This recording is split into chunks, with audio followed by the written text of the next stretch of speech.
Real, true education, not fake news. Welcome back. This is the 27th of August 2012, and I'm going back to number 10 in the series 10, where I started way back a while ago. And this is 10A on goals and how you set goals. And you have to have an objective when you set out to do anything. There's three things that affect what plans you have, what goals you have, what you set yourself. One is the environment you're in, the means to achieve what you want to do, and then you go and you set your goal, or you set what you want to do. It works like a Y upside down, an inverted Y. Here you have the environment, here you have your means to achieve it, what effort you're prepared to put in, and then you set your goal here. And when you have that set, then you can set another one further up and further up. Now, if you wanted to be a pilot in 1700, you couldn't. There was no aircraft, so you just couldn't be a pilot, an aircraft pilot. If you wanted to be a musician in 1800, your options were very limited. You probably wouldn't get an audience. You'd want to be very special to get a concert, and you didn't have amplification equipment, so it's not as easy. However, if you wanted to be a soldier in 1700 or 1800, absolutely no problem at all. They'd take you in once you were able to run around, and they'd promptly shove you out in front of the machine guns or the rifles or whatever it was and get you killed. So to be a king, you needed good luck. You needed just to be born in the right environment. And luck is often defined as when preparation meets opportunity. Now, generally speaking, you cannot change your environment. You certainly can't do it in a hurry, and usually not in a lifetime. But you can prepare for a change in the environment. If you look at a young man with no land and he wants to be a farmer, he might start down here and he'd get a loan, he'd buy a little, or he'd save up and buy a little bit of land, and then he'd buy a bit more, and if there's profit and if the banks are favourable to him, he can buy another piece.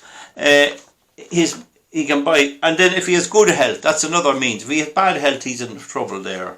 He can buy more. His means to achieve it will involve costs, hiring staff and that, and there'll be developments he can do and all that. So on this side here you have the environment, of which the profit will be the biggest thing, irrespective of when he's at it. And on this one here will be what effort he's prepared to put in. And there'll also be banks in the environment up here. Will they give him money? And there's if he can make a profit and he can get loans, he can buy more land and he can become a farmer, or a relatively substantial farmer. And when he gets to 75 years of age, he has to decide what he's going to do about it. That's another issue. Now, in politics, you have the environment as well. So you have the voter priority, see it there, and then you have the policies. If you wanted to be a politician, the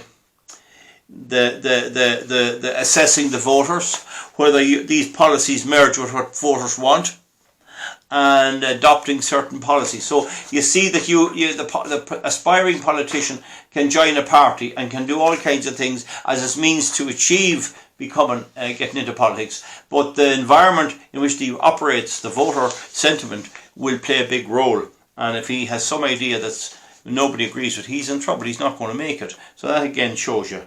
Now you have a lot of conspiracy theories going around, and sometimes people try to use them to get voters on their side. There's this, that and the other happening. Voters don't generally buy that. And there's a lot of side issues, small issues, irrelevant to voters. And this crops up in some of the popular parties, and in with Gemma Doherty and many of them. They seem to think that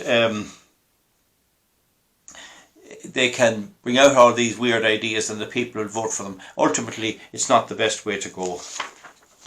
The next thing is, if you look at Boris Johnson, he's very green beneath it all, but he hid it and he kept it out of the way. But he's also delivering on the Brexit, so I suppose on that he is considered to be doing all right. So you have the environment, you have the means to achieve it, and then you set your goal. It's like a journey. You have to have a destination. You have to have a destination. And so it's just an idea of how it works. I've applied that on many occasions, and it works. It's taught in university, but it's more complex. That's the simple thing. If you're born in Ireland and you have a farm of land, or your parents have a farm of land and you are going to take it over, well, you can start to plan from the word go, and it might be a good thing, and in actual fact you might be better off without it altogether. But you have to take it all into account, and the environment. It's like buying a house or anything like that. You have to look at what the prices are, how things are going, and can you afford it, and what can you afford. So that's a basic tip, just short and sweet there on 5 minutes, and we'll see you back with something else quite soon. So that's 10A. Thank you.